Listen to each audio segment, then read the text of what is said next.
اب تیسری عظیم جنگ تلی کھڑی ہے.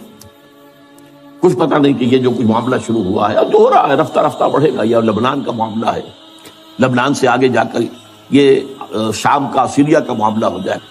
تو تیسری عالمگیر جنگ جو ہے, فرق کیا ہوگا کہ پہلی دو جنگیں یورپ میں لڑی گئی اور انہوں نے طے کر لیا تھا اب کوئی عالمی جنگ ہم نہیں لڑیں گے. ہم نے بہت خون دے دیا, 10 کروڑ آدمی دے دیا. ان 10 میں سے آپ کو معلوم ہے 60 لاکھ تو یہودی تھے, 60 ملین میں سے 6 ملین یہودی تھے. جس دوسری ورلڈ وار ہے اس کے دوران جرمنوں نے جنہیں قتل کیا, ختم کیا. لیکن اب جنگ لڑی جائے گی مڈل ایسٹ میں. مڈل ایسٹ کا نقشہ بدلا جا رہا ہے, کہا جا رہا ہے. یہ تو اب ایک عام لفظ ہے سب کی زبان پر. مڈل ایسٹ کا نقشہ تبدیل کرنا ہے. مڈل ایسٹ کا نقشہ تبدیل مطلب کیا ہے اس کا؟ مطلب یہ ہے کہ یہاں گریٹر اسرائیل بن رہا ہے. یہ ملکوں کی سرحدیں ختم ہو جائیں گی. کیا ہے لبنان اور شام, یہ پہلے ایک ہی ملک ہوتے تھے, بلکہ جارڈن بھی انہی میں شامل تھا. بعد یہ تو شام ہے, یہ شام کا صحرا, یہ سارا فلسطین, اسرائیل, لبنان اور جارڈن اور سیریا یہ سب ایک ملک تھے, گریٹر سیریا. یہ تو پچھلی جو صدی کی پہلی جنگ عظیم تھی, اس کے بعد بندر بانٹ کی گئی, یہ مختلف ممالک بنا دیے گئے, یہ انگریزوں کا, یہ فرانسیسیوں کا, یہ فلاں کا, یہ فلاں کا. بہرحال اب انہوں نے بنانا ہے یہ ساری لکیریں ہٹا کر پورا عراق, اس پر تو قبضہ ہو ہی گیا تقریباً. جب جو ہے امریکہ نے ختم کیا تھا صدام کی حکومت کو اور فتح حاصل ہوئی تھی, شیرون نے صاف کر دیا تھا ان قریب عراق پر ہمارا قبضہ ہوگا. اور اس سے پہلے وہ کہتے تھے ہمارا گریٹر اسرائیل جو ہے دریائے فرات تک ہوگا. لیکن اب انہوں نے کہا نہیں, یہ تو دریائے دجلہ تک جائے گا, ٹائگرس تک, ناٹ یوفریٹس بٹ ٹائگرس. تاکہ عراق کا جتنا بھی علاقہ زرخیز ہے, دو آبا ہے نا, ایک دریائے فرات آ رہا ہے اور دوسرا دریا جو ہے دریائے دجلہ آ رہا ہے, اس کے درمیان جو دو آبا ہے انتہائی زرخیز, وہ سارا ہمارے پاس ہو. تو سوچنے کی بات یہ ہے کہ کیا نوع انسانی کی آخری تقدیر یہی ہے؟ نہیں, ایسا نہیں. آج میں اس منفی پہلو کے بجائے آپ کے سامنے مثبت پہلو رکھ رہا ہوں, صرف اس فرق کے ساتھ کہ ابھی ذرا دور ہے, ابھی اس کے لیے قربانیاں دینی ہوگی, ابھی اس کے لیے محنتیں کرنی ہوگی, ابھی اللہ تعالیٰ کی سزا جو ہے اس میں اور سختی اور شدت آئے گی. میں چاہتا ہوں کہ جو کچھ مجھے نظر آ رہا ہے وہ آپ کو دکھاؤں. مجھے اقبال نے کہا دیکھا ہے جو کچھ میں نے اوروں کو بھی دکھلا دے. یہ ظاہر بات ہے کہ ایک انسان جو ہے جو غور کرتا ہے, سوچتا ہے, اور جیسے کہ اقبال نے کہا تھا سرما ہے میری آنکھ کا خاک مدینہ و نجف, میں نے ذرا اس میں ترمیم کی ہے, آپ کے علم میں ہوگا کہ سرما ہے میری آنکھ کا خاک حجاز و حول قدس. مدینہ اور نجف تو ایک ہی شے ہے. حضرت علی اور حضور کے مابین کیا فرق ہے؟ حضور نے خود فرمایا انا مدینۃ العلم وعلی بابھا, وہ تو ایک شے ہے.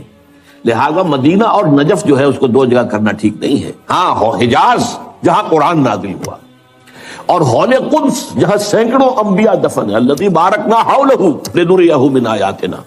جو اولڈ ٹیسٹمنٹ ہے, جو نیو ٹیسٹمنٹ ہے, بائبل ہے, اس سب کا تعلق کس سے ہے؟ حول قدس سے.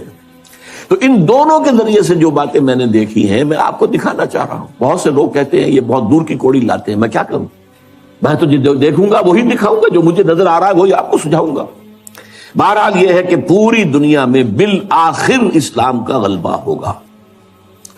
عالمی سطح پر خلافت علی منہاج النبوت قائم ہو کر رہے گی, اور پوری دنیا میں امن و امان ہوگا, خوشحالی ہوگی. بڑی طویل حدیث ایک موجود ہے کہ اس کے بعد یہ ہوگا جنگ ختم ہو جائے گی, خونریزی ختم ہو جائے گی, امن و امان ہوگا, خوشحالی اتنی ہوگی کہ زمین اپنے سارے خزانے اگل دے گی, آسمان اپنی ساری برکتیں نازل کر دے گا. یہ دور آنا ہے عالمی غلبہ اسلام اور اللہ کے دین کا غلبہ اور خلافت علی منہاج النبوت کا قیام. اب اگلی بات, لیکن ظاہر بات ہے یہ کام کہیں ایک جگہ سے شروع ہوگا, ایک دم تو عالمی غلبہ پوری دنیا پر نہیں آ جائے گا. اس بات کو یہیں پر روکیے, اب اس بحث آگے چلے گی ہماری. اب آئیے جو دوسرا حصہ تھا, کیا عالمی امت مسلمہ کی تقدیر یہی ہے کہ ذلت و مسکنت ان پر مسلط رہے؟ ضربت علیہم الذلۃ والمسکنۃ وباؤوا بغضب من اللہ, جو حشر لبنان کا ہو رہا, جو اس سے پہلے فلسطینیوں کا ہوتا رہا ہے. کیوں نہیں کر سکی دنیا, مسلم دنیا چپ, زیادہ سے زیادہ بہت ریزولوشن پاس کر دیں گے. ابھی جایا پترا میں جمع ہو گئے ہیں, بعد ملیشیا میں, اور ریزولوشن پاس کر دیا, اللہ اللہ خیر صلی اللہ. No threat. کوئی یہ بھی کہنے کو تیار نہیں کہ ہم اپنے سفارتی تعلقات منقطع کر لیں گے, نہیں. کوئی یہ کہنے کو تیار نہیں کہ ہم اپنے تجارتی تعلقات منقطع کر لیں گے, نہیں. درخواست ہے تو اسی یونائٹڈ نیشن سے ہے، اور درخواست ہے تو اسی یونائٹڈ اسٹیٹس آف امریکہ سے ہے، وہ سیز فائر کرا. ان کی مرضی سے تو جنگ شروع ہوئی ہے، ان کے پلان کے تحت تو معاملہ ہے. ان کی خواہش ہے کہ جب تک حزب اللہ کی کمر نہ ٹوٹ جائے، کچل نہ دیا جائے، اس وقت تک جنگ بندی نہ ہو. یہ تو دوسری بات ہے. حزب اللہ نے جتنی مقاومت کا مظاہرہ کیا ہے، دے آر سرپرائزڈ. یہ ان کے لیے بالکل ایک سرپرائز ہے. اس قدر ہمت جو ہے ایک جو ہے حزب اللہ، جو کہ کوئی ریگولر آرمی نہیں ہے، جس کے پاس ٹینک نہیں ہے، جس کے پاس ہوائی جہاز نہیں ہے. ٹینک ہوائی جہاز تو پوری لبنان کی فوج کے پاس نہیں ہے. چند ہزار فوجی ہیں، اللہ خیر صلی اللہ، کچھ بھی نہیں، نہ ایئر فورس ہے نہ کچھ اور یہ حزب اللہ کیا ہے کہ بھائی راکٹ سے یا کلاشنکوف سے، بس دو چیز. ادھر سے جہاز پر جہاز آ رہا، 200 250 بمباریاں، 200 بمباریاں، لیکن کھڑے. لہٰذا اس اعتبار سے سوچنے کی بات ہے، کیا یہ پوری ذلت و مسکنت کی صورتحال امت مسلمہ پر یوں ہی جاری رہے گی ہمیشہ کے لیے؟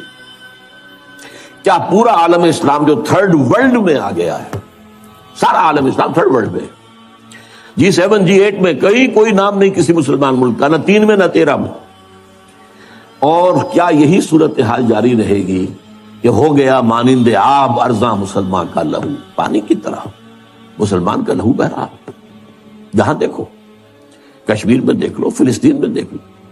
فلسطین میں تو 50 برس سے بہ رہا ہے. کشمیر میں بھی اب تقریباً یوں سمجھیے کہ 20 برس ہونے کو آئے جب سے کہ وہاں پر ایک جو ہے مسلح جدوجہد شروع ہوئی. پھر چچنیا میں کیا ہو رہا، مسلسل ہو رہا ہے. کوسوو میں کیا ہوا، بوسنیا میں کیا ہوا. برف گرتی ہے تو بیچارے مسلمانوں پر، برتا ہے تو مسلمان. صومالیہ میں کیا ہوا تھا. یہ صورتحال آج لبنان میں کیا ہو رہا ہے. یہ صورتحال دیکھیے، کیا یہی ہمیشہ جاری رہے گی؟ نہیں، صورتحال بدلے گی. اور بھی دور فلک ہیں ابھی آنے والے. ناز اتنا نہ کریں ہم کو ستانے والے. یہ عالمی ملت اسلامیہ امت مسلمہ جو ہے، اس کا یہ معاملہ ہوا کیوں ہے؟ ہوا اس لیے، یہ میں اس پر مفصل کتاب لکھ چکا ہوں، سابقہ اور موجودہ مسلمان امتوں کا ماضی حال اور مستقبل، کہ یہ جو ضربت علیہم الذلۃ والمسکنہ، یہ کیفیت جو بنی اسرائیل کے لیے آئی ہے قرآن میں، یہ آج ہم پر کیوں آ گئی ہے؟ کیا وجہ ہے؟ وجہ یہ کہ جو جرم انہوں نے کیا وہ ہم نے کیا. ہم نے قرآن کو پس پش ڈالا. نبذ فریق من الذین اوتوا الکتاب کتاب اللہ وراء ظہورہم، ہم نے اسے اپنا امام تو نہیں بنایا. ہاں، ختم قرآن کے بعد دعا مانگ لیتے ہیں، اللہم اجعلہ لنا اماما ونورا وہدی ورحمۃ، لیکن چلنا نہیں اس کے پیچھے. یہ امام ہی ہے بس ہمارا کہنے کو امام، اس کی بات ماننی تو نہیں، اس کے احکام پر چلنا تو نہیں. تو اس لیے ہوا کہ ہم آج پوری دنیا میں ایک ملک بھی ایسا نہیں دکھا سکتے جس کے بارے میں ہم پورے اطمینان کے ساتھ دنیا کو یہ کہہ کر دعوت دے سکے کہ come and see with your own eyes, this is Islam. یہ ہے اسلام کی رحمت للعالمینی، یہ ہے محمد رسول اللہ صلی اللہ علیہ وسلم کی رحمت للعالمینی. پورے عالم کے لیے یہ نظام مبنی بر عدل و انصاف، مبنی بر عدل، سماجی عدل، سوشل جسٹس کا نظام جو ہے وہ اللہ نے دیا ہے. آؤ اپنی آنکھوں سے دیکھ لو، اس کے برکات کا مظاہرہ کر لو. مظاہرہ تمہارے سامنے ہے. وہ کتاب جو ہے وہ پڑھنے کے قابل ہے، نہ پڑھی ہو آپ نے ضرور پڑھیں، کیونکہ یہ سارے عقدے حل ہوتے ہیں. وجہ کیا ہے؟ یہ کیوں مسلمانوں ہی کا خون بہ رہا ہے؟ ہم تو اللہ کا نام تو لیتے ہیں کم سے کم. ہم اگر 120 کروڑ دنیا میں ہیں تو ان میں سے 20 کروڑ تو ایسے ہوں گے جو اللہ کا نام لیتے ہو مسجدوں میں جا کر. 20 کروڑ نہ ہو، 20 ملین تو ہوں گے جو 5 وقتہ نمازی ہوں. یہ کفار، یہ تثلیث کے قائل، یہ ملحدین، یہ خدا کے منکر، آج قوت ہے تو ان کے پاس، دبدبہ ہے تو ان کا، دنیاوی وسائل ہیں تو اس پر قبضہ ان کا. کیوں ہے؟ کیا وجہ ہے؟ دو ہی امکانات ہیں، یا تو اللہ ظالم ہے معاذ اللہ ثم معاذ اللہ، اور یا اللہ لاچار ہے، کچھ کر نہیں سکتا. میں کیا کروں گا؟ میں نہیں کر سکتا. مانیں گے آپ دونوں باتوں کو؟ نہیں مان سکتے. پھر کیا جواب ہے اس کا؟ بڑا پیارا شعر اقبال کا، تو قادر و عادل ہے مگر تیرے جہاں میں ہیں تلخ بہت بندے مزدور کے اوقات. اللہ تو قادر ہے علی کل شیء، اور تو عادل ہے، عادل کرنے والا. پھر بھی یہ کیا ہو رہا ہے دنیا میں؟ مزدور کا خون پسینہ نکال کر سرمایہ دار جو ہے اس کے خون سے کشید کی ہوئی سرخ شراب پیتا ہے شام کو بیٹھ کر.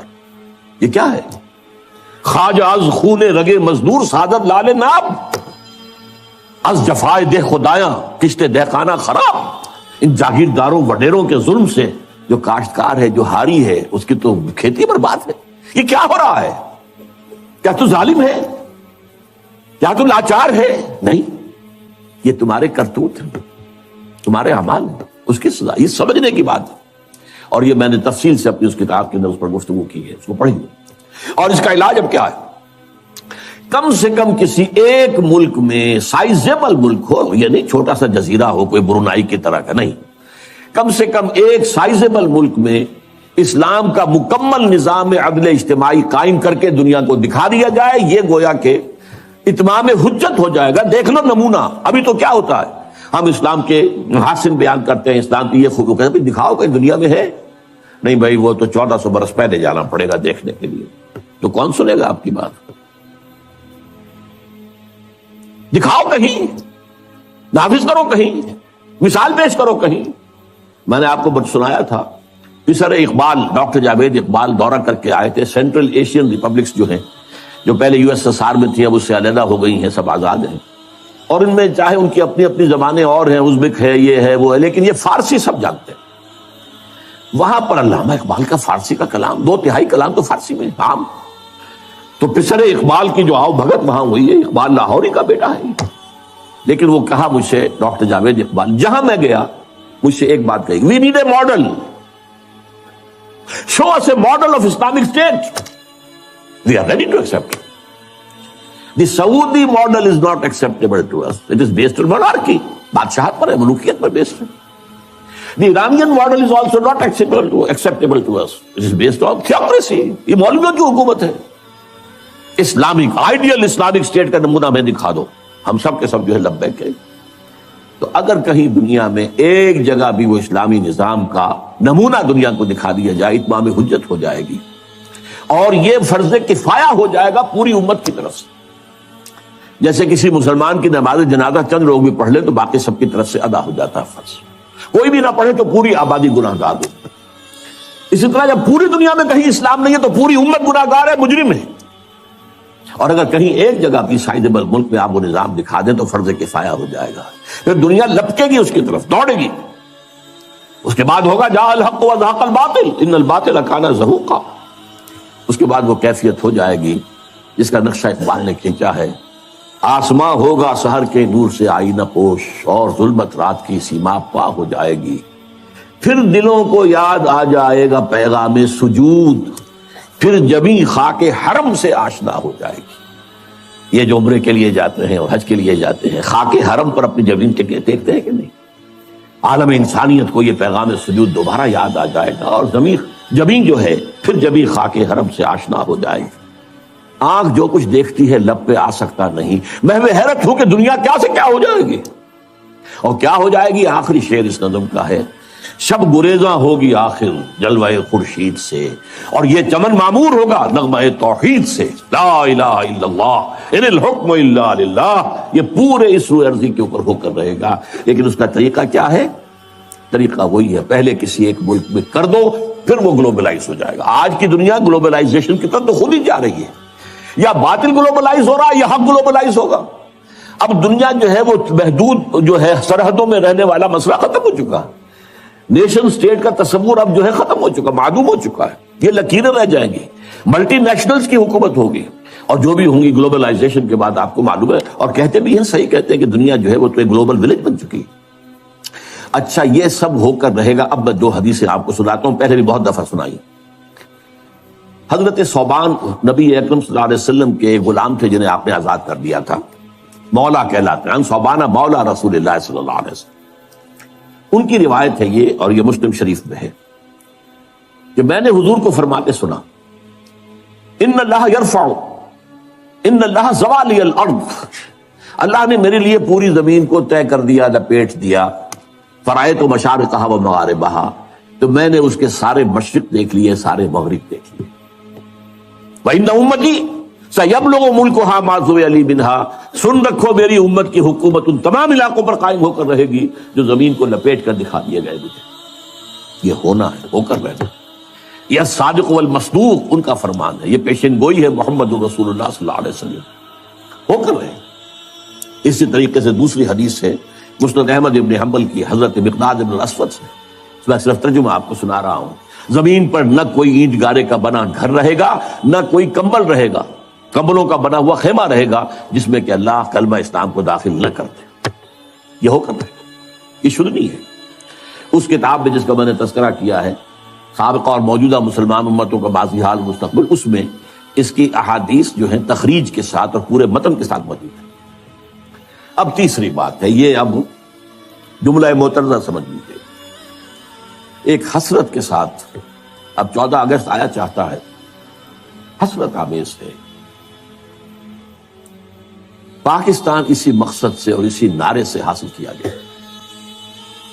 علامہ اقبال نے خواب دیکھا 1930 کے اپنے خطبہ الہ آباد میں کہ ہندوستان کے شمال مغرب میں اٹس ڈیسٹنی، یہ تقدیر مبرم ہے کہ ایک آزاد مسلمان ریاست قائم ہو کر رہے گی، اور اگر ایسا ہو گیا تو ہمیں موقع مل جائے گا کہ اسلام کے چہرے پر جو بدنما داغ اور دھبے آ گئے تھے دور ملوکیت میں، یہ جو خلفاء کہلاتے تھے نام نہاد بنو امیہ کے، اور خلفاء کہلاتے تھے نام نہاد بنو عباس کے، اور خلفاء کہلاتے تھے ترک، یہ خلفاء تو نہیں تھے، بادشاہ تھے.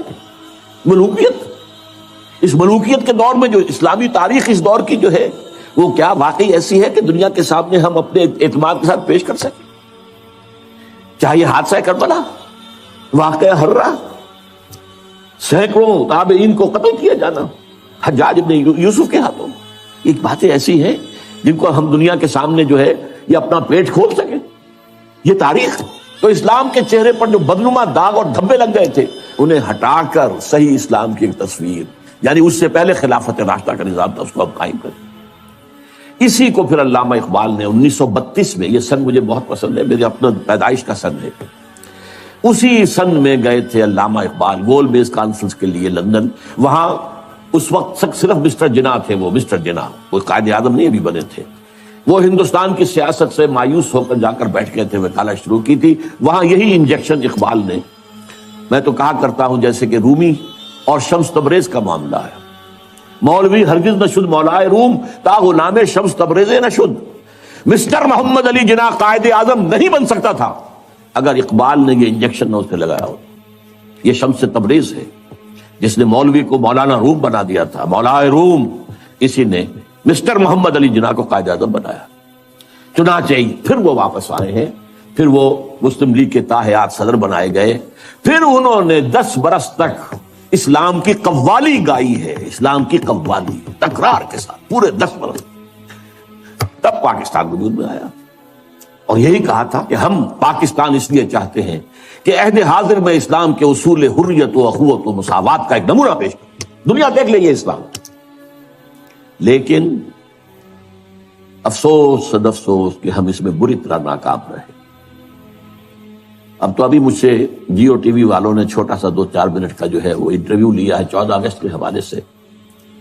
میں نے اس میں کہا ہے کہ اب تو جیسے کسی نے کہا تھا، اقبال نے شاید کہا تھا، ہلال عید ہماری ہنسی اڑاتا ہے.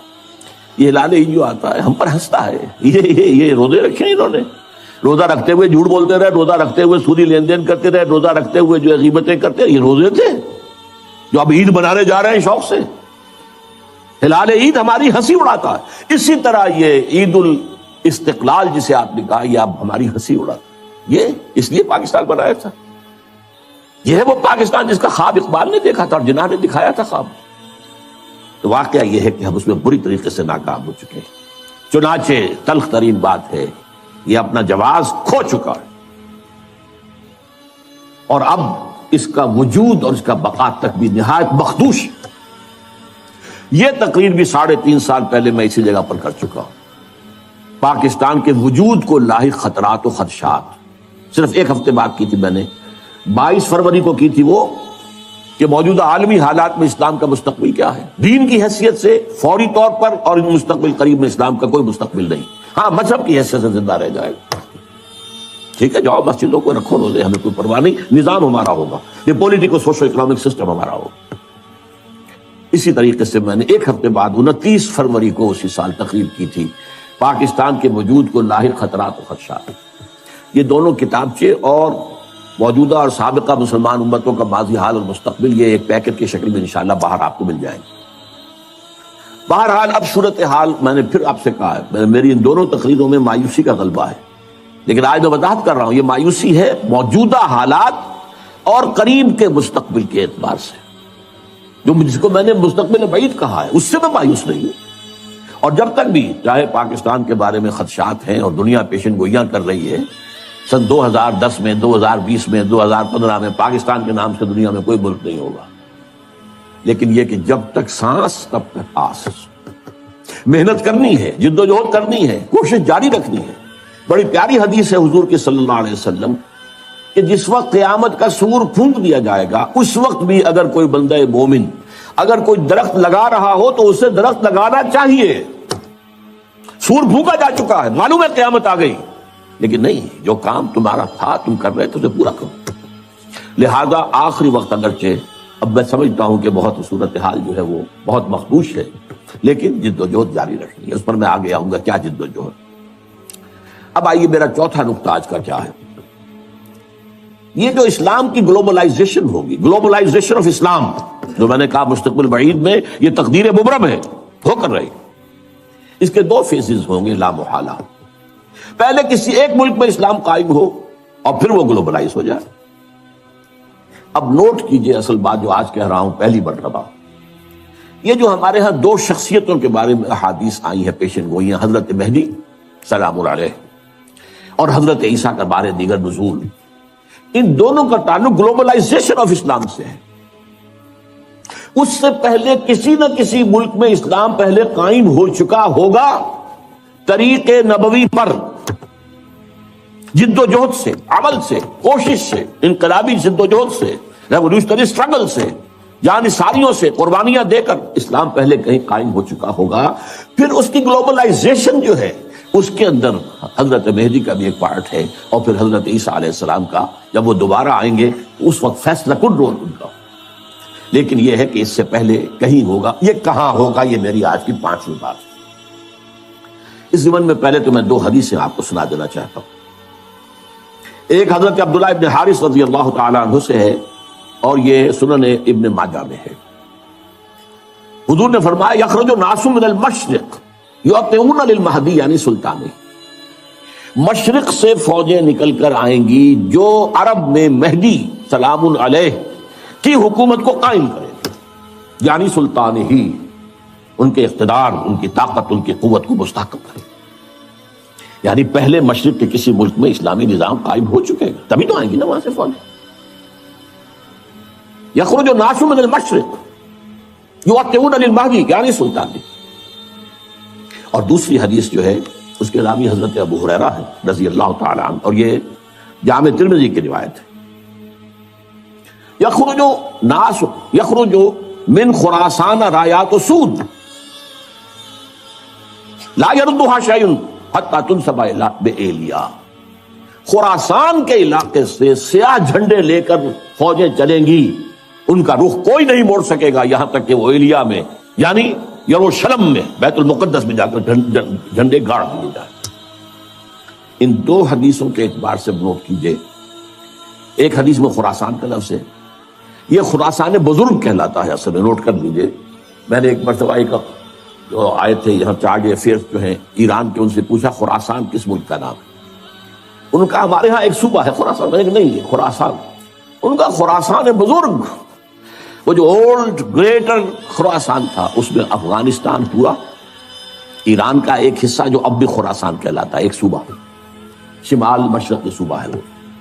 اور یہ جو ابھی ریاستیں آزاد ہوئی ہیں USSR کی تحلیل کے بعد، اور ایک کنڈا اس کا پاکستان میں بھی ہے۔ پاکستان کے جو شمالی علاقے ہیں، مالا کنڈ کی جو پہاڑی ہے اس سے آگے لے کر چترال تک، یہ بھی در حقیقت یوں سمجھیے، بلکہ میں نے ایک دفعہ اس کی مثال دی، جیسا بڑا کڑھایا ہوتا ہے، اس کے ادھر بھی کوئی کنڈا ہے، ادھر بھی کنڈا، ادھر سے پکڑیں گے ادھر سے پکڑیں گے، تو خراسان جو ہے اس کڑھائے کے مانند تھا، جس میں کہ سارا افغانستان سوائے اس کے چھوٹے سے جنوبی حصے کے جسے سیستان کہتے تھے اس وقت، باقی پورا افغانستان، اور یہ جو ریاستیں ہیں ازبکستان وغیرہ اور کرغزستان وغیرہ، اور پھر یہ کہ ایک کنڈا ایران میں، موجودہ ایران میں، اور ایک کنڈا پاکستان۔ اور دوسری حدیث میں مشرق کا لفظ آیا۔ اب ذرا تجزیہ کیجئے کہ مشرق میں نمبر 1، عرب کے مشرق میں نمبر 1 ایران ہے، نمبر 2 افغانستان ہے یا خراسان کہہ لیجیے، نمبر 3 پاکستان ہے، نمبر 4 بھارت ہے۔ بھارت بھی تو مشرق میں ہے نا۔ اب اس کا تجزیہ کیجیے.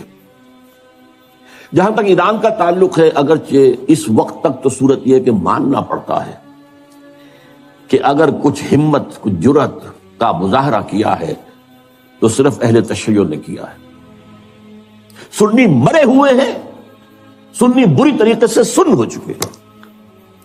سنیوں کو یہ سبق پڑھا دیا گیا ہے، حاکم فاسق ہو، فاجر ہو، اطاعت کرنی ہے تم نے بس. اللہ یہ کہ کفر کا حکم دے، اسے کیا پڑھی ہے کفر کا حکم دے گا؟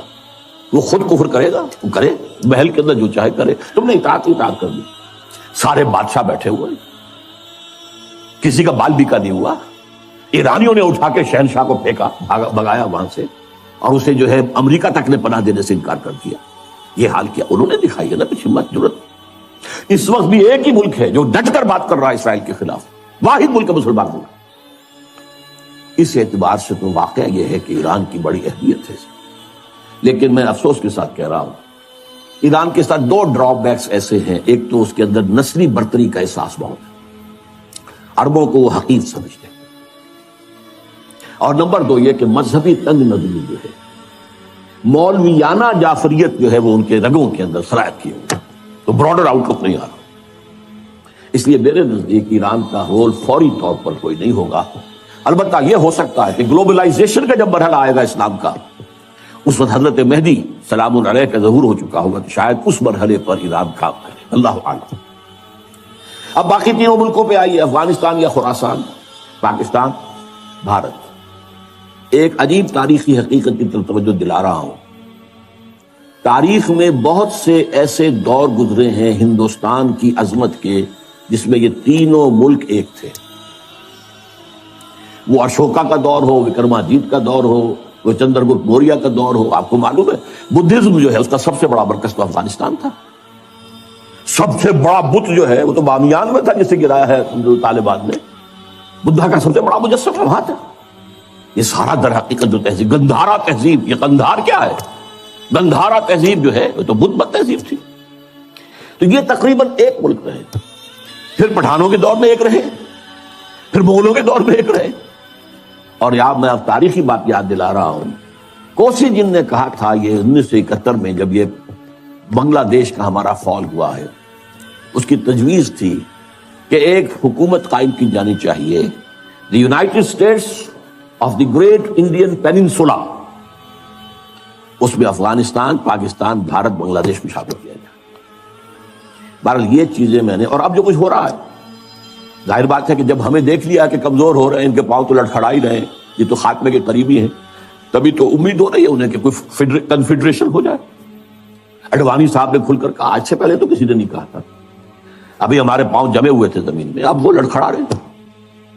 بہرحال اس اعتبار سے ہم نہیں کہہ سکتے کہ یہ تینوں ملک جو ہیں ان میں سے اللہ تعالیٰ، ظاہر بات ہے کہ پہلے تو ہمیں سب سے زیادہ توقع دی پاکستان ہی سے تھی. پاکستان اسی لیے بنایا گیا تھا، اس میں ہم فیل ہو چکے. It has to be admitted. ہم اپنا وجہ جواز کھو چکے ہیں، نظام دیت ختم ہو چکا ہے. اب یہ ہے کہ امریکہ کی آپ جب تک اس کی اسٹریٹجی کے مطابق چلتے رہیں گے وہ آپ کو باقی رکھے گا، ورنہ یہ ہے کہ وہ ختم کر دے. اور اگر ذرا سے بھی کوشش آپ نے کی کہ چائنا کی طرف لپکیں، اور جو کنٹینمنٹ آف چائنا کا حصار امریکہ بنانا چاہ رہا ہے، جس میں لیڈنگ رول اس نے دینا ہے بھارت کو، اور اس میں افغانستان بھی نتھی ہو چکا ہے. بھارت اور افغانستان کے درمیان تو تقریباً کانفیڈریشن قائم ہو چکی ہے، اور افغانستان ہمیشہ سے بھارت کا جو جھولی چک رہا ہے. یہ تو طالبان کے زمانے میں معاملہ بدلا تھا، یا یہ جو اینٹی رشین جو جہاد وہاں ہوا تھا اس میں معاملہ بدلا تھا. ورنہ آپ کے دل میں یہ ہوگا یا ہونا چاہیے کہ جب پاکستان وجود میں آیا ہے تو یونائٹڈ نیشنز کی ممبرشپ کی قرارداد جب پیش کی گئی کہ پاکستان کو بھی یونائٹڈ نیشنز کا UNO کا ممبر بنا لیا جائے، تو ایک ہی ملک دنیا میں تھا جس نے مخالفت کی، اور وہ افغانستان تھا. آج اسی کی روح دوبارہ کرزئی کی شکل میں آپ کے سر پر سوار بیٹھی ہوئی. بہرحال یہ صورتحال جو ہے پاکستان کے بارے میں، اگر پاکستان نے کوشش کی تو پھر یہ کرنچ آئے گا ادھر سے بھی اور ادھر سے بھی. اور امریکہ کسی نہ کسی صورت میں ہماری ایٹمک جو ہے نیوٹرلائز کر کے صلاحیت کو کس شکل میں کرے گا یہ میں نہیں کہہ سکتا. 100 طریقے ان کے پاس موجود. ہمارا سارا نظام ہی جام کر دے، کر سکتے، لیکن ڈو اٹ. عراق کا جو پہلی مرتبہ جنگ ہوئی تھی، سارا ان کا جو الیکٹرانک سسٹم تھا جام کر دیا.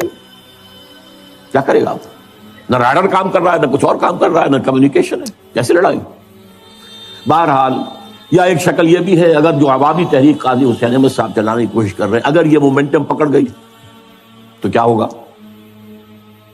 کیوس میں کیا ہوگا؟ یا کوئی نیا مارشل لا اور یا پھر پاکستان کا خاتمہ۔ یہ تو اب انسٹیبل ہو گیا معاملہ، اور یہ بڑا اسٹریٹجک ریجن ہے، یہ انسٹیبلٹی جو ہے یہ برداشت نہیں کر سکتے۔ اللہ عالم، یہ اندیشے ہیں، یہ خطرے ہیں۔ بہرحال اب اس سے آگے بڑھ کر یقین ہے کہ ہوگا ضرور مشرقی علاقے میں سے کہیں۔ بھارت کا میں نے ذکر کیوں کیا ہے؟ بھارت تو ایک غیر مسلمان ملک ہے، غیر مسلم ملک ہے، لیکن 18 کروڑ مسلمان وہاں رہتا ہے۔ پاکستان کی آبادی سے زیادہ مسلمان بھارت کے اندر، اور بھارت کا عام مسلمان پاکستان کے عام مسلمان سے زیادہ مذہبی ہے، یہ نوٹ کر لیجیے۔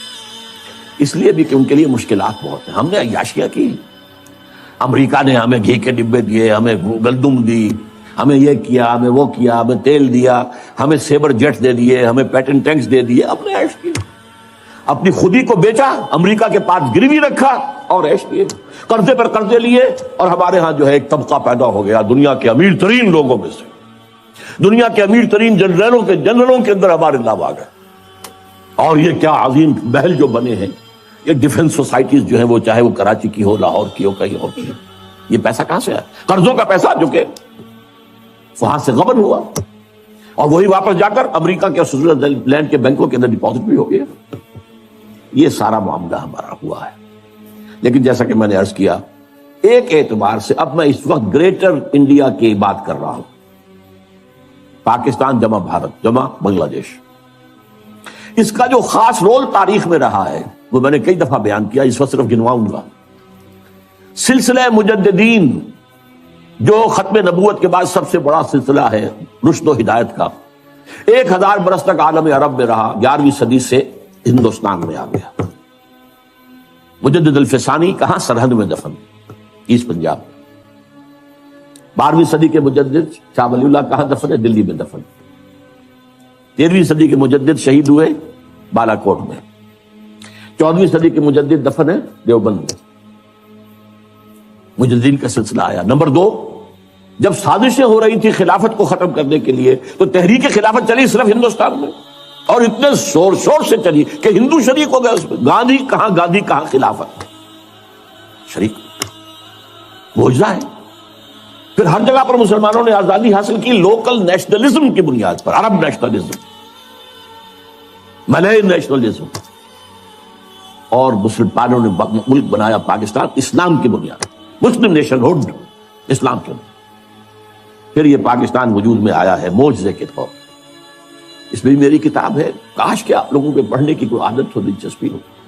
استحکام پاکستان کے نام سے کتاب میں نے ثابت کیا پاکستان کا قیام معجزہ، اور سب سے بڑی بات، پاکستان لیلۃ القدر میں نازل ہوئی۔ اللہ تعالیٰ نے ہمیں کیا کیا چیزیں عطا کی تھیں جن میں سے ہم نے کسی کا حق ادا نہیں کیا۔ بہرحال بھارت کا معاملہ، اب دیکھیے، اگر تو مشرق کا معاملہ لیا جائے تو پاکستان اس میں میرے نزدیک سر فہرست تھا۔ اب بھی میں رائٹ آف نہیں کر رہا ہوں، ہو سکتا ہے پاکستان میں یہ پہلے بھی ایک معجزے سے قائم ہوا تھا، اور اب بھی ہو سکتا ہے معجزہ ہو جائے، پھر دلوں کو یاد آ جائے پیام سجدہ، اور پھر جبھی خاک حرم سے آشنا ہو جائے، ہو سکتا ہے، پھر دلوں کو یاد آ جائے گا پیغام سجود، پھر جبھی خاک حرم سے آشنا ہو سکتا ہے، معجزے کے طور پر ہوگا۔ حالات اس کی طرف کوئی امید افزا صورتحال ہمیں نہیں دکھا۔ اب آئیے، یہ ہوگا کیسے؟ اس کیسے کے پہلی بات تو یہ ہے کہ پہلے کیسے ہوا تھا ویسے ہی ہوگا، اور اس کیسے کے 2 حصے۔ پہلے افراد کو تیار کرنا، افراد میں انقلاب برپا کرنا، دین کو افراد پر قائم کرنا، پھر افراد کا جمع ہو کر ایک طاقت بننا، اور کفر سے اور الحاد سے اور مادہ پرستی سے اور باطل سے اور طاغوت سے ٹکرا کر، جانے دے کر اللہ کے دین کو قائم کرنا۔ یہ 2 مرحلے ہیں۔ پہلے انسان مارزوست، پہلے انسان تو لاؤ بھائی. یہ جو زیروز ہیں ان سے کیا بنے گا؟ آدمی لاؤ. وہ آدمی جن میں یقین ہو دل کے اندر، وہ آدمی جن کا کردار پختہ ہو، وہ آدمی جن کی زندگی جن کے دل سے ہر آرزو نکل جائے سوائے اللہ کی رضا کے اور آخرت کی فلاح کے. آؤ لاؤ آدمی لاؤ. یہ پہلا ماڈل. 12 برس تک مکے میں یہ کام ہوا ہے، اور میں ابھی پرسوں جمعے میں تقریر کر چکا ہوں. اس کے لیے عنوان کیا ہے؟ جہاد بالقرآن. یہ بھی مکی دور کے درمیانی زمانے کی صورت ہے.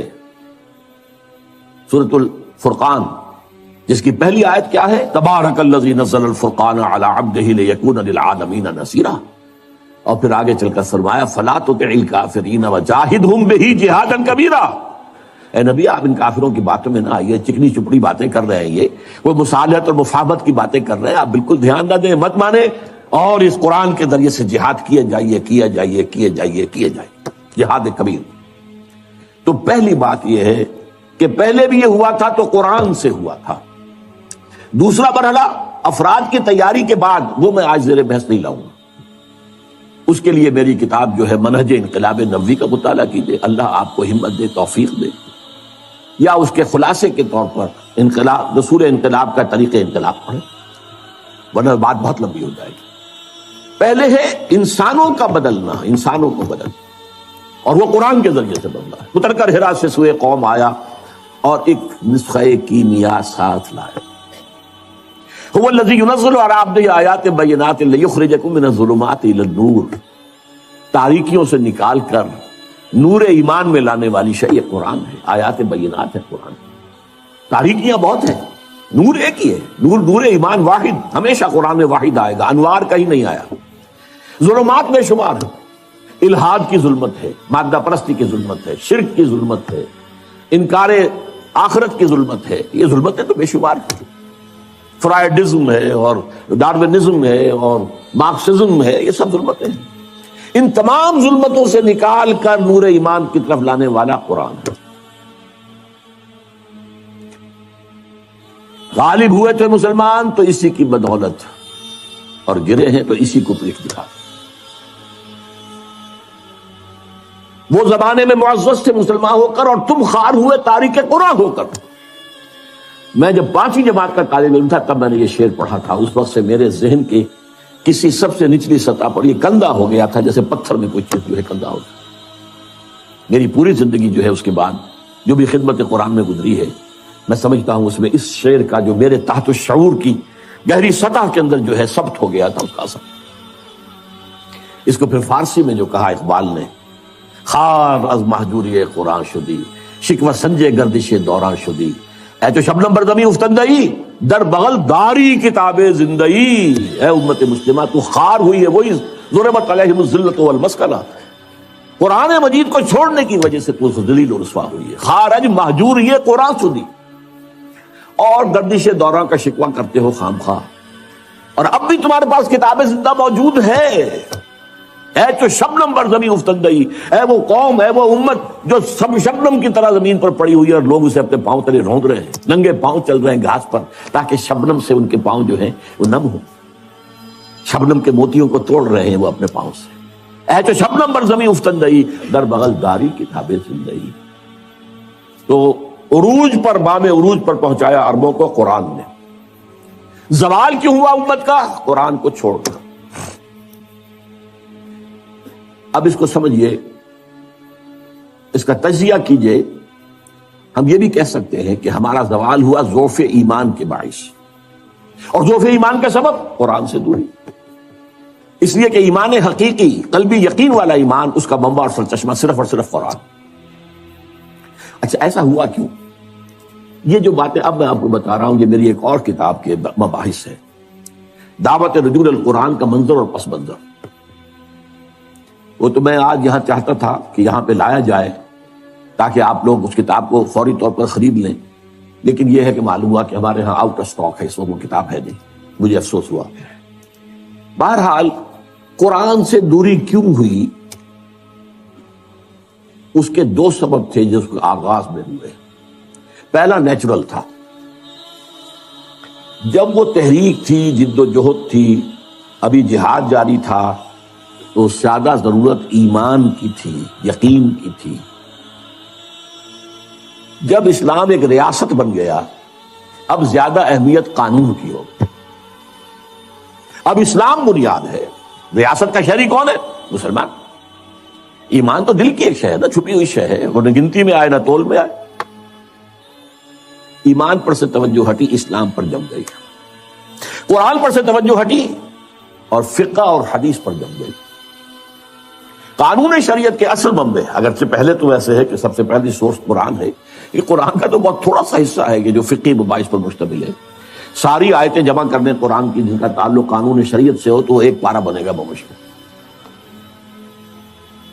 باقی اصل جو شریعت کے منبع ہیں وہ تو حدیث ہے، پھر اس پر قیاس ہے، غور و فکر ہے، اجتہاد ہے، سوچ بچار ہے۔ یہ تو توجہ جو ہے ہٹ گئی، شفٹ آف ایمفیسس، ایمان سے ہٹ کر اسلام پر، قرآن سے ہٹ کر حدیث اور فقہ۔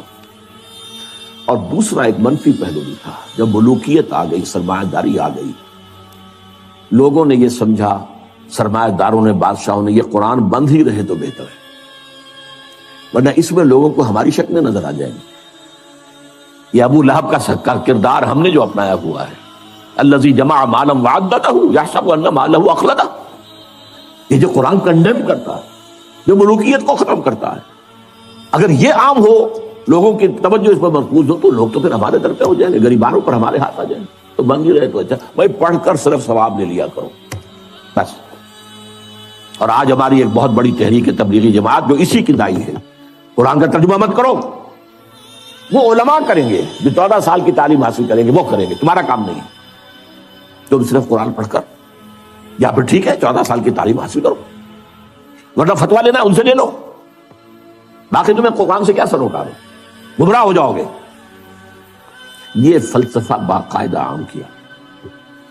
اور تیسرا سبب ایک طبعی سبب تھا، عربی زبان یوں سمجھئے کہ یہ جزیرہ نما عرب ہے، اس سے اسلام جب نکلا تو مشرق میں بھی گیا، مغرب میں بھی گیا، شمال میں زیادہ نہیں ہوئی پیش قدمی، اس لیے کہ کوہ قاف آ گیا، کوکیشین ماؤنٹینز جو ہیں وہ رکاوٹ بن گئے۔ لیکن مشرق عراق سے ہو کر ایران، ایران سے پھر خراسان، ادھر شام سے ہو کر پھر صحرائے سینا سے گزر کر پھر یہ مصر ہے اور لیبیا ہے اور یہ ہے اور وہ ہے، اٹلانٹک تک۔ اب ایک بڑا باریک فرق ہے، اس میں ذرا غور کریں۔ عربی زبان مشرق کی طرف نہیں جا سکی، اسلام تو گیا، عربی زبان نہیں گئی، اس لیے کہ پرشین لینگویج بہت مضبوط زبان تھی، پرشین کلچر بہت مضبوط کلچر تھا، عربی اس کو ڈسپلیس نہیں کر سکی، ریپلیس نہیں کر سکی۔ چنانچہ ان تمام علاقوں کے اندر سرکاری زبان فارسی رہی ہے۔ ہمارے ہاں مغلوں کی زبان فارسی، اس سے پہلے جو خاندان غلامہ اور خاندان جو بھی تھے، لودھی تھے، خلجی تھے، فلاں تھے، سب فارسی، سرکاری زبان فارسی، عربی کا سروکار ہی نہیں۔ یہ خاص طور پر ہمارے مشرقی ممالک کی محرومی کا سبب بن گیا۔ مغرب میں ثقافتی اعتبار سے خلا تھا، خلا کو عربی نے پر کر لیا، پورا شمالی افریقہ عرب ہے، عرب بولتے ہیں۔ اس حقیقت کو ذہن میں رکھیے تو ہمارا خاص طور پر، اور جو ہمارا اس وقت کا موضوع ہے مشرقی ممالک، جو مشرقی ممالک تھے وہ عربی سے محروم رہے۔ یہاں عربی زبان صرف علماء، اور وہ بھی عربی زبان میں قرآن سے اتنا ان کو دلچسپی نہیں تھی جتنی فقہ سے اور حدیث، بلکہ حدیث سے بھی بہت کم، فقہ ہی فقہ تھی۔ اب ایک اور تاریخی جو ہے ذرا جائزہ لے لیجئے۔ دیکھیے بر عظیم پاک و ہند میں پہلے اسلام آیا تھا سن 92-93 ہجری میں، 712-713 عیسوی، محمد بن قاسم کی زیر قیادت۔ یہ خالص عربی اسلام تھا، ابھی نہ فقہ تھی، نہ حنفی، نہ مالکی، نہ شافعی، کچھ نہیں تھا، نہ معتزلی تھے، نہ کچھ اور تھے، یہ سب ایک ہی عرب اسلام تھا، اس میں عجم کا کوئی دخل نہیں۔ لیکن یہ بہت شارٹ لیوڈ رہا۔ پھر جو اسلام یہاں آیا ہے شمال مغربی دروں سے، درہ خیبر سے اور درہ گومل سے اور درہ ٹوچی سے، یہ جو اسلام آیا ہے 300 برس بعد آیا ہے۔ پھر اس اسلام میں دو چیزیں پیوست تھیں، حنفیت کٹر، حنفیت ہی اسلام ہے گویا، باقی تو گویا اسلام ہی نہیں، اور تصوف جس کے اندر کے وحدت الوجودی، بلکہ یہاں تک کہ عوامی سطح پر ہم اس کی تصورات، پاک ہندوستان کی تقدیر بنا ہے وہ اسلام۔ عربی زبان صرف علماء یا پھر فقہ. فقہ جو ہے قاضی بھی ہوتے تھے، چاہے مسلمانوں کی حکومت کے نظام اسلامی نہیں تھا سیاسی، قانون تو اسلامی نافذ تھا نا، شریعت تو نافذ تھی. تو قاضی چاہیے تھے، مجسٹریٹس، مفتی چاہیے تھے، لیگل ایکسپرٹس، خطیب چاہیے تھے، یہ سب فقہ پڑھتے تھے. اور قرآن سے جو دوری رہی اور حدیث سے جو دوری رہی، یہ کہیں جا کر وہ 11ویں 12ویں صدی میں جا کر قرآن اور حدیث کی طرف رجوع ہوا ہے. ہندوستان حدیث کی طرف پہلے رجوع ہوا ہے. شیخ عبدالحق محدث دہلوی رحمۃ اللہ علیہ، جو 11ویں صدی کیا بلکہ ثانی کے مجدد شیخ احمد سرہندی کے ہم عصر ہیں، انہوں نے حدیث کا پودا لگایا ہے اس سرزمین ہند. 12ویں صدی میں شاہ ولی اللہ دہلوی آئے، انہوں نے قرآن کو کھولا. کس طرح؟ فارسی ترجمہ کیا. اس سے پہلے ترجمہ کرنا حرام سمجھا جاتا تھا، گناہ سمجھا جاتا تھا، جرم سمجھا جاتا تھا. اور شاہ ولی اللہ کے خلاف بھی عوامی ایجیٹیشن ہوئی ہے مولویوں کے ذریعے سے، مار دو اس کو، ترجمہ کرتا ہے. اور 2 افغانی، انہیں ولایتی کہتے تھے اس زمانے میں، یہ ولایت تھا نا، دوسرا ملک تھا. 2 ولایتی بلا لیے گئے تھے. فتح پوری کی مسجد میں عصر کے بعد درس حدیث دیا کرتے تھے، وہاں سے نکلے ہیں تو کھڑے ہوئے تھے وہ 2 پٹھان، 2 افغان قتل کرنے کے لیے. لیکن کچھ روب ایسا پڑا ان پر شاہ صاحب کی نورانیت کا یا شخصیت کا کہ وہ قتل نہیں کر سکے، ورنہ قتل کر دیں. بہرحال حدیث کا. اور پھر دوسرے انہوں نے الفوز الکبیر کتاب لکھی، جس سے عام آدمی کے لیے بھی فہم قرآن کی کوشش کرنا ممکن ہو گیا. پھر ان کے 3 بیٹے، 4 میں سے 3 بیٹوں نے قرآن کے ترجمے کیے اردو میں. شاہ صاحب نے تو فارسی میں کیا تھا، جو اس وقت کی آفیشیل لینگویج تھی، جو آج کی انگریزی تھی، گویا کہ انگریزی دور کی انگریزی اور مسلمان دور کی فارسی. اسی لیے تو وہ آپ کے ہاں کہاوت ہے نا، پڑھے فارسی اور بیچے تیل، دیکھو رے قسمت کے کھیل. فارسی پڑھ کے تو اسے سرکاری عہدیدار ہونا چاہیے، یہ تیل کیوں بیچ رہا ہے؟ اور یہی حال ہمارا بعد میں ہوا انگریزی کا. اس اعتبار سے شاہ عبد العزیز نے ترجمہ بھی کیا، تفسیر بھی لکھی، تفسیر عزیز اردو میں. شاہ عبد القادر نے ترجمہ کیا با محاورہ، شاہ رفیع الدین نے کیا لفظی میں. اور یہ سب کیا ہوا ہے 19ویں صدی کے شروع میں. 19ویں صدی کا درمیانی حصہ جو تھا وہ تحریک مجاہدین سید احمد بریلوی اور شاہ اسماعیل شہید کی جد و جہد اس میں گزرا، اور یا پھر جس کو کہا جاتا تھا غدر، پہلی جنگ آزادی اس میں گزرا. لیکن 19ویں صدی کے آخر میں سر سید احمد خان نے تفسیر لکھی، 15 پارے کی تفسیر ان کی اب بھی ملتی ہے، اور اس میں الحاد ٹھوک ٹھوک کر بھر دیا. اس میں معجزات کا انکار ہے، اس میں فرشتوں کے وجود کا انکار ہے، اس میں جنات کے علیحدہ وجود کا انکار ہے. یعنی جو بھی نیوٹونین سائنس کی گرفت میں آنے والی چیزیں نہیں ہیں، کیسے ہو سکتا ہے کہ سمندر پھٹ جائے؟ یہ کیا مولویوں نے بتا رکھا ہے؟ نہیں، یہ تو مد و جزر کا معاملہ تھا. سمندر جزر پر تھا تو حضرت موسیٰ نکل گئے، اور جب فرعون آیا تو وہ مد کے اوپر آ گیا، بس غرق ہو گیا. یہ ساری توجیحات. فرشتے کوئی نہیں، فرشتے فورسز آف دی نیچر کا نام. اب ظاہر بات ہے کہ سر سید جو ہے وہ ہندوستان میں مسلمانوں کا قومی رہنما بن کر ابھر رہا تھا، اور اس میں کوئی شک نہیں ہے. قومی اعتبار سے بہت مخلص تھا، بہت خیرخواہ تھا، اس میں کوئی شک نہیں. دینی اعتبار سے سخت گمراہ. اس کی تفسیر نے جو گمراہی پھیلانی شروع کی ہے، تب علماء کو ہوش آئی ہے. پھر جو تفسیریں یہاں لکھی گئی ہیں ہندوستان میں اور ترجمے ہوئے ہیں، اس کی کوئی نظیر آپ کو نہ تو پوری مسلم تاریخ میں ملے گی، نہ کنٹمپریری مسلم ورلڈ میں ملے گی. کتنی تفسیریں لکھی. شیخ الہند نے ترجمہ کیا، محمود حسن دیوبندی نے اردو میں ترجمہ کیا، اس پر حواشی مکمل کیے شبیر عثمانی شیخ الاسلام نے. اسی طرح بریلویوں کے امام جو ہیں امام احمد رضا خان، انہوں نے ترجمہ کیا، اس پر حواشی لکھے مفتی نعیم مراد آبادی نے. اہل حدیث نے لکھی، مولانا سلام اللہ امرتسری نے لکھی. مختلف جو مذہبی تھے انہوں نے بھی تفسیریں لکھی. مولانا اشرف علی تھانوی نے لکھی، ان کے شاگردوں کو سمجھ لیجیے 3 تفسیریں انہوں نے لکھی. مولانا عبد الماجد دریابادی نے لکھی، مولانا مفتی محمد شفیع صاحب نے معارف القرآن لکھی، مفتی ادریس کانلوی صاحب نے، مولانا ادریس کانلوی نے لکھی. تفسیروں کا سیلاب. پھر دوسری طرف جو سر سید کے پیروکار تھے ان میں قادیانی سامنے آئے، انہوں نے تفسیریں لکھی. بشیر الدین محمود نے 2 تفسیریں لکھی، تفسیر کبیر، تفسیر صغیر. محمود احمد، بشیر الدین محمود احمد. مولوی محمد علی کی تفسیر جو تھی انگریزی کی، وہ بہت مقبول ہوئی، اس لیے کہ اس وقت تک انگریزی میں کوئی ترجمہ اور تفسیر تھی ہی نہیں، اور جدید جو طبقہ پیدا ہو رہا تھا جو مسلمانوں کا انگریزی پڑھ کر انہیں ظاہر بات ہے کہ ضرورت تھی کہ انگریزی ہو. اسی طرح علامہ مشرقی سائنٹیفک قسم کی جو توجیحات انہوں نے کی. لیکن یہ میں نے کہا ایک تو رائٹسٹ، ایک لیفٹسٹ علماء. یہ رائٹسٹ دیوبندی، بریلوی، اہل حدیث، یہ سر سید کے جو چیلے تھے وہ علامہ مشرقی ہوں یا قادیانی ہوں یا یہ کہ پرویزی ہوں، اہل قرآن ہوں. یہ دوسری طرف درمیان میں 3 شاخیں تھیں. ایک شاخ تھی ابو الکلام آزاد، ابو الاعلیٰ مودودی. ابو الکلام کی تفسیر نے آگے تہلکہ مچا دیا تھا، اگرچہ وہ پوری نہیں ہے اور تفسیر بھی نہیں ہے، ترجمہ ہے زیادہ تر، کچھ حواشی. اور مولانا مودودی کی تفسیر القرآن پوری دنیا میں پھیلی، اس میں کوئی شک نہیں. اسی طریقے سے علامہ اقبال اگرچہ مفسر نہیں ہے لیکن ان کا کلام جو ہے اس میں قرآنی حقائق جس طرح سموئے گئے ہیں، میں انہیں مفسر مانتا ہوں.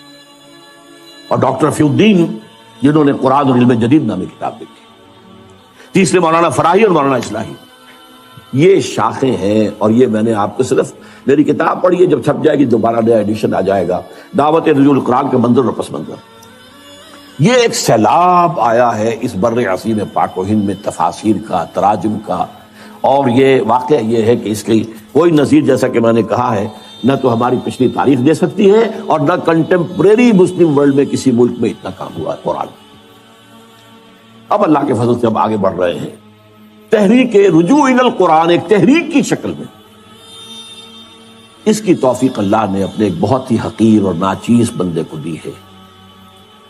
میں نے اس کام کا بیڑا اٹھایا. 19 برس کی عمر سے میں نے درس قرآن دینا شروع کیا، جبکہ میں جمعیت طلبہ کا کارکن تھا. عربی میں نے ہائی اسکول میں پڑھی تھی، عربی گرامر مجھے مستحضر تھی اللہ کے فضل سے. اور اس کے بعد سے لے کر آج تک میں درس قرآن کا کام کرتا ہوں. ایک تحریک کی شکل میں ہے.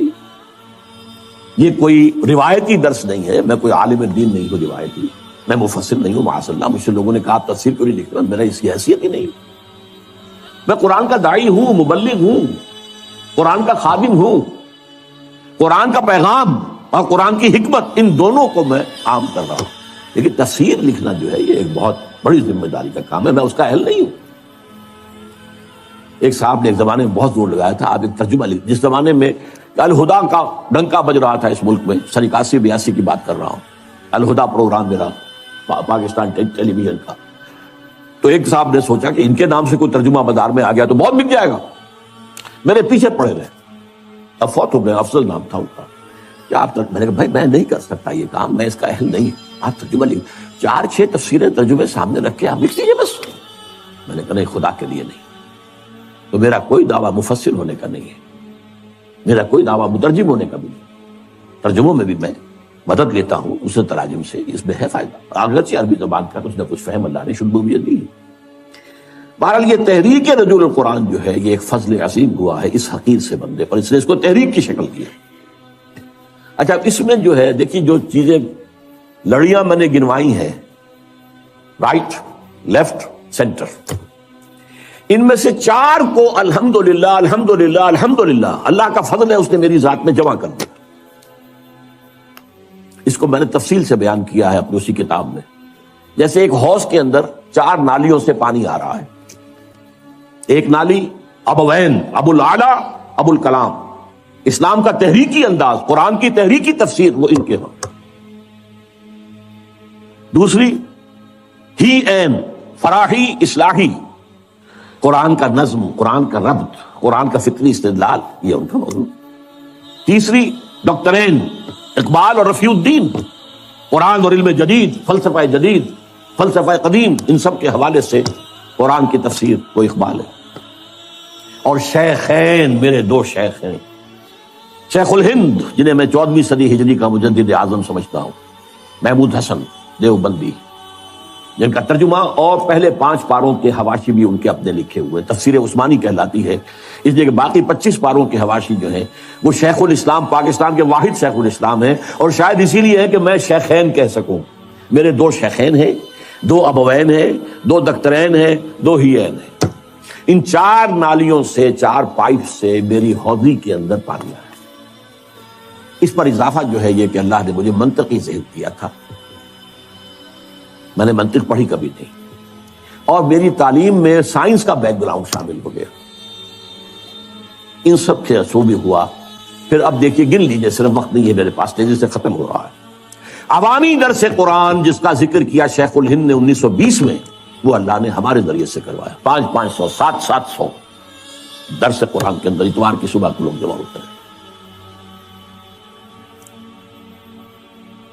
انجمن ہائے خدام القرآن، لاہور، کراچی، ملتان، جنگ، فیصل آباد، انجمن ہائے خدام القرآن، قرآن اکیڈمیز، لاہور، کراچی، ملتان، فیصل آباد، جنگ،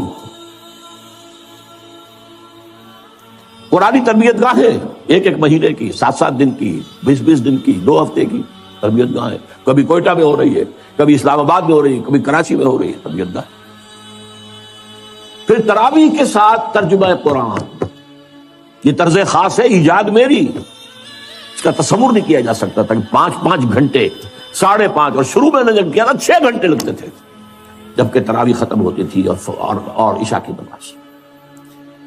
پھر فیلوشپ اسکیم شروع کی، پھر 1 ایئر کورس شروع کیا، پڑھے لکھے لوگ جو ہے MSc ہیں، BSc ہیں، یہ ہیں، PhD ہیں، ڈاکٹر ہیں، انجینئر ہیں، یہ آئیں اور 1 سال لگائیں، یا اب ہم نے اسے 9 مہینے کا کیا ہوا ہے، اور یہاں عربی پڑھے، قرآن پڑھے۔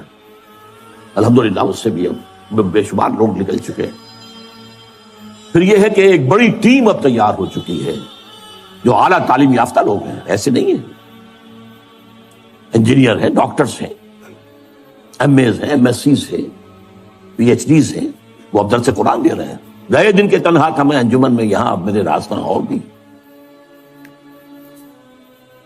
ٹی وی کا پروگرام 15 مہینے تک، ویسے تو یہ کہ پروگرام میرا وہ تقریباً 3 سال تک چلا ہے، رمضان میں چلا، پھر وہ بھی ہوا، لیکن پھر 15 مہینے الہدا۔ اور اب جو کچھ ہو رہا ہے، اب پوری دنیا میں ڈنکا بج رہا ہے۔ 1998 کا میرا بیان القرآن جو ہے تراویح کے ساتھ کیا ہوا، اور وہ ARY کے ذریعے سے، اسلام چینل کے ذریعے سے، اور نہ معلوم کتنے اور چینل ہیں، لندن بیس چینل ہے، اس پر چل رہے ہیں، پوری دنیا سے اس کے اندر ڈنکا بج رہا ہے۔ اب یہاں نوٹ کیجئے وہ آیات جو میں نے شروع میں پڑھی تھی، کیا یہ سب کچھ بیکار جائے گا؟ کیا اس کا کوئی نتیجہ نکلے گا؟ نہیں۔ اتنی بڑی قرآنی تحریک کا، پھر میں کہوں گا پوری اسلامی تاریخ کے اندر کوئی مثال نہیں ہے، یہ میں اپنے کسی ذوب اور تکبر کے وجہ سے نہیں کہہ رہا ہوں، حقائق ہیں جو بیان کر رہا ہوں۔ اما بنعمت ربک فحدث، عوامی سطح پر یہ تحریک، تو علماء جو ہے اپنے مدرسوں میں وہ بھی تھوڑا بہت قرآن پڑھتے تھے، باقی سارا جو ہے زور ان کا جو ہے وہ فقہ پر یا کچھ حدیث پر، بس قرآن پر تو بھی تھا۔ بہرحال میں نے آپ کو وہ آیات سنائیں، طٰہٰ مَا أَنزَلْنَا إِلَيْكَ الْقُرْآنَ لِتَشْقَىٰ، آپ ناکام نہیں ہوں گے، قرآن آپ پر اس لیے نازل نہیں کیا گیا۔ وَبِالْحَقِّ أَنزَلْنَاهُ وَبِالْحَقِّ نَزَلَ وَمَا أَرْسَلْنَاكَ إِلَّا مُبَشِّرًا وَنَذِيرًا إِنَّهُ لَقَوْلٌ فَصْلٌ وَمَا هُوَ بِالْهَزْلِ إِنَّهُمْ يَكِيدُونَ كَيْدًا وَأَكِيدُ كَيْدًا۔ اور حدیث نبوی، ان اللہ یرفع بہذا الکتاب اقواما ویضع بہ آخرین۔ اب اس جو بھی جد و جہد یہاں ہوئی ہے اللہ کے فضل و کرم سے، اس کا ایک تو خاکم بدہن منفی نتیجہ نکلنے کا اندیشہ ہے پاکستان کے حق میں۔ جتنے بڑے پیمانے پر یہ دعوت رجوع القرآن اس ملک میں چلی ہے، اور پھر بھی یہاں عوام کے اندر کوئی اسلامی تحریک برپا نہیں ہو سکتی، عوام کا رخ نہیں ہوا، علماء نے نہ ریکگنائز کیا، نہ توجہ دی، نہ تائید کی، نہ تحسین کی، مخالفت کی۔ میں یہاں سورہ سجدہ کی آیت سنا رہا ہوں آپ کو، وَمَنْ أَظْلَمُ مِمَّنْ ذُكِّرَ بِآيَاتِ رَبِّهِ ثُمَّ أَعْرَضَ عَنْهَا إِنَّا مِنَ الْمُجْرِمِينَ مُنْتَقِمُونَ۔ ان سے بڑھ کر ظالم اور کون ہوگا جنہیں اللہ کی آیات کے ذریعے سے تذکیر کرائی گئی ہو۔ میں نے وعظ نہیں کہے ہیں، میں نے آیات الہی کا درس کیا ہے، میں نے آیات الہی کے ذریعے سے فذکر بالقرآن من یخاف وعید، تو ان سے بڑھ کر ظالم کون ہوگا جنہیں اللہ کی آیات ان کے رب کی آیات کے ذریعے سے تذکیر کرائی گئی ہو، پھر بھی ثم اعرض عنہا، پھر بھی ان سے اعراض کیا ہو، اور بڑے سخت الفاظ ہیں، انا من المجرمین منتقمون، ہم ایسے مجرموں سے تو انتقام لے کر رہیں گے، اللہ ہمیں اپنی پناہ میں رکھ لے، ہمیں معاف کرے۔ اور دوسری بات